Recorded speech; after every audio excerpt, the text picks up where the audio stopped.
Good morning বন্ধুরা, কেমন আছো তোমরা সবাই? আশা করছি সবাই খুব ভালো রয়েছো আর আমিও ভালো রয়েছি। চলে এসেছি আবার একটা নতুন ভ্লগ নিয়ে। আই হোপ যে আজকের ভ্লগটা তোমাদের অনেক ভালো লাগবে। আর এখন বাজে সকাল 11টা, আর এখন থেকে তোমাদের সাথে নিয়ে আজকের ভিডিওটি শুরু করছি। দেখো বন্ধুরা, এখন চলে এসেছি ঘরের এই যে ওপেন সেলফটা অর্গানাইজ করতে।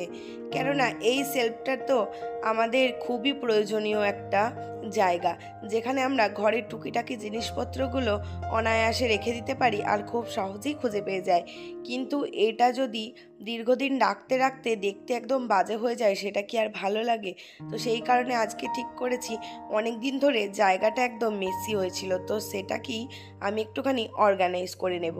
আর আজ হচ্ছে ছুটির দিন, আর তোমাদের দাদাভাই যেদিন ছুটির দিনে বাড়িতে থাকে সেদিন তো আমার অনেকটা কাজেই হেল্প করে, সেই কারণে আমার কাজটাও খুব সহজেই হয়ে যায়। তো 11টার মধ্যে আমার সমস্ত রান্না বান্না খাওয়া দাওয়া আমাদের সমস্ত কাজই কমপ্লিট হয়ে গেছে। আর এখন আমি এই সময়টাকে এটার জন্য কাজে লাগাচ্ছি।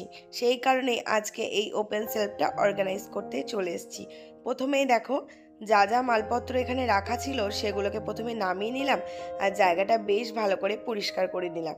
আর তারপর এই যে ছোট্ট মতো সেলফটা, এইটা ছিল আমার কিচেনে, আর কিছুদিন আগে কিচেনটা পরিষ্কার করেছিলাম আর এটাকে ওখান থেকে বাদ দিয়ে দিয়েছিলাম। তো এটাকে এখানে নিয়ে চলে এসেছি, কেননা আমাদের কোনো জিনিসই কিন্তু ফেলে দিলে চলবে না। সব জিনিসগুলোকেই আমরা ঠিক প্রয়োজনীয় করে তুলতে হবে। যেগুলো একবারেই ভেঙে চুরে গেছে সেগুলোকে বলবো বাদ দিয়ে দাও, কিন্তু যেগুলো একদমই ভেঙে চড়েনি, জিনিসটাও ভালো রয়েছে, সেগুলোকে অযোধ্যা বাদ দিয়ে কোনো লাভ নেই। তাই এটাকে এখানে নিয়ে চলে আসলাম। আর এটার মধ্যে যে সমস্ত ঘরে টুকটাক ওষুধপত্র রাখতে হয়, আমাদের সকলের বাড়িতেই টুকটাক এরকম জ্বর কাশি সর্দির এই সমস্ত ওষুধ থেকেই থাকে। তো সেই সমস্ত ওষুধগুলোই আমি এখানে সুন্দরভাবে গুছিয়ে রাখছি। আর জিনিসগুলো যতই ঝাড়াঝাড়ি করি না কেন, তাও দেখবে গায়ে একটু আধটু ধুলো তো লেগেই থাকে।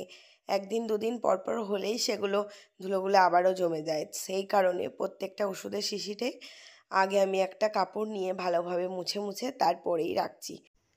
আর এই সেলফটার মধ্যে দুটো পার্টিশন করা রয়েছে। আর দেখো, এখানে যে ওষুধের শিশিগুলো রেখেছি এই স্পেসটা খুব একটা বড় নয়, তাই ছোটোগুলো নিচের মধ্যে রাখলাম, আর যেগুলো একটু বড় সেগুলো একদম মাথার উপর রেখে দিচ্ছি। আর জায়গার জিনিস এমনভাবে রাখতে হবে যাতে এতটুকু জায়গা নষ্ট না হয়ে যায়। সেই কারণেই আমি বড় ছোটোগুলো প্রথম থেকে ভাগ করে নিয়েছিলাম, যে যেগুলো যেখানে রাখবো তো সেইগুলো আমি সেইভাবেই রাখছি।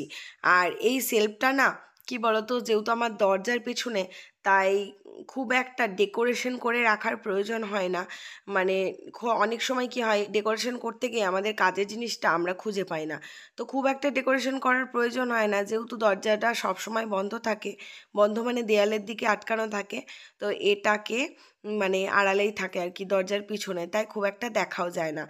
আর যে দিকটা দেখা যায় তো সেই দিকটা তো আমার একটুখানি সাজানো গোছানোই থাকে, তাই খুব একটা এখানটা আমাকে ডেকোরেশন করার প্রয়োজন হয় না। তাই আমার প্রয়োজন মতো আমি জিনিসগুলো হাতের কাছে রাখলাম, যাতে আমার নিতে খুবই সুবিধা হয়। তো এখানে দেখো, আমি আর যা যা রাখার ছিল তো তাই তাই রেখে ফেললাম। আর এই যে কলিনের বোতলটা তো এখানে ধরছে না, তাই পাশেই রেখে দিলাম, এটা তো অনেক বড়। তারপর আমার যে ওপেন সেলফের একদম নিচের পোর্শনটা রয়েছে, তো সেখানে আমি চলে আসলাম। তো সমস্তটা আমি আগে মুছে পরিষ্কার করে নিয়েছি। তাও কি বলতো, কাপড় দিয়ে একটু মুছে দিচ্ছি, কেননা ঝাড়ার সময়তেও ধুলোগুলো দেখবে গিয়ে আবারও বসে যায়। তো কাপড় দিয়ে বেশ ভালোভাবে মুছে নিচ্ছি। আর সত্যি বলতে, এই সেলফটা আছে বলে না আমাদের মানে অনেক প্রয়োজনীয় জিনিস যেগুলো দেখবে আমরা চোখের সামনে মানে বেডরুমের সামনাসামনি রাখতে একটুখানি ইতস্তত বোধ করি, যে দূর এখানে রাখবো কেমন একটা দেখতে লাগবে, এটা আছে বলে কিন্তু ওই সমস্যাগুলো আমার নেই। আর এই যে দেখো জামার বক্সগুলো, তো এগুলো আমি এখানে রেখে দিলাম, কারণ এটা আমার ফেলার উপায় নেই। তোমাদের রায়ের অনেক প্রয়োজনীয় জিনিস যেমন খেলনাপাতি ও টুকটাক এটা ওটা এখানে রাখা রয়েছে। তো আমি একটা বক্স কিনবো, মানে হচ্ছে এই যে দেখো দেখতে পাচ্ছ পিঙ্ক কালারের যে বাস্কেটটা রয়েছে, তো এরকম টাইপের একটা বড় কিনবো। তারপর ওগুলো ওর মধ্যে ট্রান্সফার করে দেবো। এখন আপাতত ওগুলোই রাখলাম। তো যখন মার্কেট দিয়ে যাব তখন ওরকম একটা বাস্কেট কিনে নিয়ে আসবো। তো ওটা এখানে রেখে দিলাম। আর আমার ফটো ফ্রেমগুলো এখানেই রাখা ছিল, তো ওগুলোকে সমস্ত নামিয়েছিলাম তোমরা দেখলে, তো সেগুলো আবারও ঝেড়ে পুছে পরিষ্কার করে জায়গা মতো জায়গায় তুলে রাখলাম। আর আরও পরিষ্কার করার কারণ হচ্ছে যে কিছু জিনিস ফেলে দেওয়ারও ছিল, তো সেইগুলো আমি একেবারে বের করে যেগুলো প্রয়োজন ছিল না সেগুলোকে বাদ দিয়ে দিলাম। আর এই যে দেখো আমার গোছানো কমপ্লিট।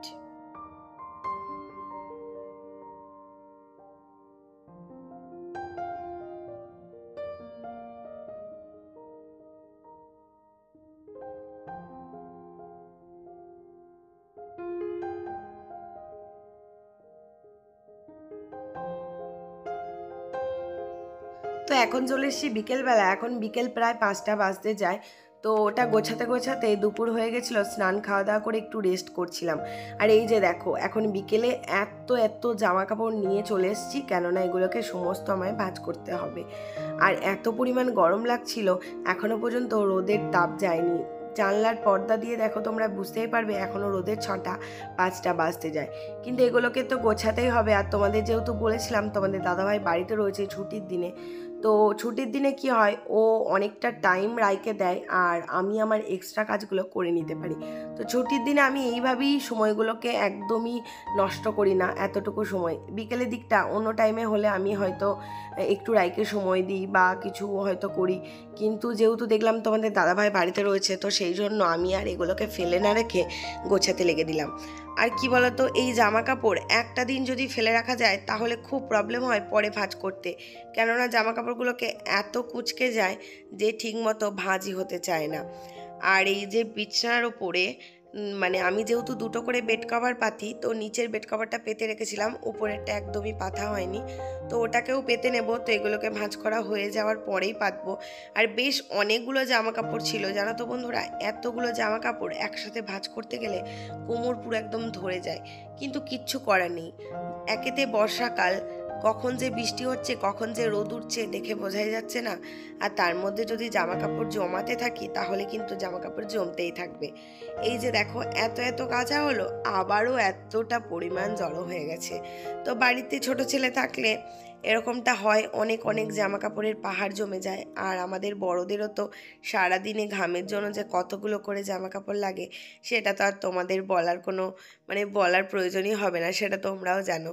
তো এই যে দেখো একে একে আমার নাইটিগুলোকেও ভাঁজ করে নিচ্ছি। আর আমি জিনিসগুলো এভাবেই ভাঁজ করে রাখি যেভাবে আমি রাখি, কেননা আমার রেগুলারের জিনিস তোমরা দেখেছো আমার ওয়ার্ড্রপের ভেতরেই থাকে। তো ওখানে যেভাবে স্পেস অনুযায়ী আমি গুছিয়ে রাখি, তো সেইভাবেই আমি ভাঁজ করে নিচ্ছি ছোট্ট ছোট্ট করে। আর এদিকে অনেক জামা কাপড়ও রয়েছে যেগুলোকে ইস্ত্রি করতে হবে, যেমন এই যে তোমাদের দাদাভাই প্যান্ট শার্ট এগুলো রয়েছে। তো এখন আর ইস্ত্রি করব না, আপাতত এগুলোকে গুছিয়ে ওয়ার্ড্রপে তুলে রাখবো, তারপর সময় বুঝে ইস্ত্রি করব। আর এখন আপাতত যা ইস্ত্রি করা আছে 2 দিন চলে যাবে, ওই নিয়ে আর কোনো চিন্তা নেই। তো তারপরে এই যে জামা কাপড়গুলো ভাঁজ করার পরে ওয়ার্ড্রপে তুলে রাখছি। আর একদিন জামা ইস্ত্রি করে মোটামুটি 4-5 দিন চলে যায়। এই 4-5টা দিন কিন্তু একদম রেহাই, যে মোট কথা ইস্ত্রি করতে হবে না, এই চিন্তাটা মাথাতে আর থাকে না। তাই আমি ওটাই করি। আবার অনেক সময় তোমাদের দাদাভাইও ইস্ত্রিটা করে নেয়। ইস্ত্রিটা আগে আমাকে পুরোটাই দায়িত্ব নিয়ে করতে হতো, কিন্তু এখন তোমাদের দাদাভাই ওই দায়িত্বটা অনেকটাই নিয়ে নিয়েছে। তো এই যে দেখো জামা কাপড়গুলো আমার রাখা হয়ে গেল, তারপর রায়েরও রেখে দিলাম। আর এই যে দেখো ওয়ার্ড্রপটা পুরো একদম গুছিয়ে পরিপাটি করে রেখে দিলাম। আর যেহেতু রেগুলারই জামা কাপড় এখানে থাকে তাই একটু তুলঢাল হবে, আর আমাকে রেগুলারই এগুলোকে ঠিকমতো গুছিয়ে রাখতে হয়। আর তারপরে এই যে বেড কাভারগুলো যে জায়গায় থাকে তো সেখানেও এগুলোকে গুছিয়ে রাখলাম। আর রেগুলারের পাতার বেড কাভারগুলো আমি এখানেই এইভাবে রেখে দিই। আর কিছু পুরনো বেড কভার যেটা আমাদের ঢাকা নিতে কাজে লাগে। আর অনেক সময় ভাই আসে, তো এই রুমেতেই আমরা একসাথে শুয়ে থাকি, যেহেতু গরমে এসিটা চলে তাই ঘরের মেঝেতেও আমাদের বিছানা করতে হয়। তো সেই সময় যে পুরনো বিছানার চাদরগুলো আছে সেগুলো আমাদের কাজে লাগে। তো সেই জন্য ওরকম পুরনো 2-3টে বিছানার চাদর অন্য জায়গায় রাখা থাকে, যেগুলো আমাদের ঢাকা নিতেও কাজে লাগে। আর এমনি তো যেটা আমরা প্রতিদিন ঢাকা নিয়ে থাকি সেটা তো বিছানার ওপরেই দুটো সবসময় পড়েই থাকে। তো তারপরে চলে আসলাম এই যে বিছানাটা পাততে, কেননা সারা দিন পেরিয়ে গেছে আমার বেড কাভার পাতা হয়নি। তো আজকে একটা নতুন বিছানার চাদর পেতে নিচ্ছি, এটা খুব একটা পাতি না, মাঝখানে একবার হয়তো পেতেছিলাম। তো এটাকে এখন আমি পেতে নিচ্ছি। আর কি বলতো, আমার সাদা বিছানার চাদর এত পরিমাণে ভালো লাগে তোমাদের কি বলবো, কিন্তু সাদা চাদর যেদিনই পাতি হয়তো মাঝখানে একটা দিন থাকে, কেননা কোনো না কোনো কারণে তোমাদের রায় ভীষণ নোংরা করে ফেলে। তো যেহেতু ছোট, ওকে কিছু বলারও নেই, খাবার দাবার নিয়ে বিছানায় উঠে যায়, তারপরে এটা ওটা ফেলতে থাকে, তো দাগ হয়ে যায় ভীষণ পরিমাণে। সেই কারণে সাদা চাদর খুব একটা পাতাই হয় না। তো এই যে দেখো, বিছানাটাও আমার এখন পাতা হয়ে গেছে।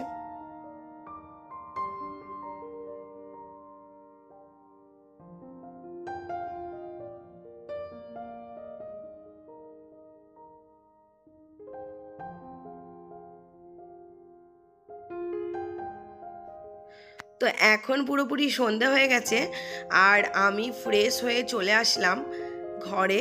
আর এত পরিমাণ গরম লাগছিল, একটুখানি গাটা ধুয়ে নিলাম, তারপর চা করে নিয়েছি আমাদের দুজনের জন্য। তো আমি রুমে চলে এসেছি, আর তোমাদের দাদাভাইকে অনেকক্ষণ ধরে ডাকছি চা খাওয়ার জন্য, তো ও কিছুতেই আসছিল না, ও কিছু একটা করছিল। তো সেই কারণে আমি আর অপেক্ষা না করে চাটা খেতে বসে গেলাম। আর সত্যি এই সন্ধ্যে থেকে রাতের সমস্ত কাজগুলো যদি সকাল সকাল গুছিয়ে নেওয়া যায়, তাহলে কিন্তু সন্ধ্যার টাইমটা অনেকটা নিজের মতো করে কাটানো যায়। তো চলো আমি এখন চা খেয়ে নিই।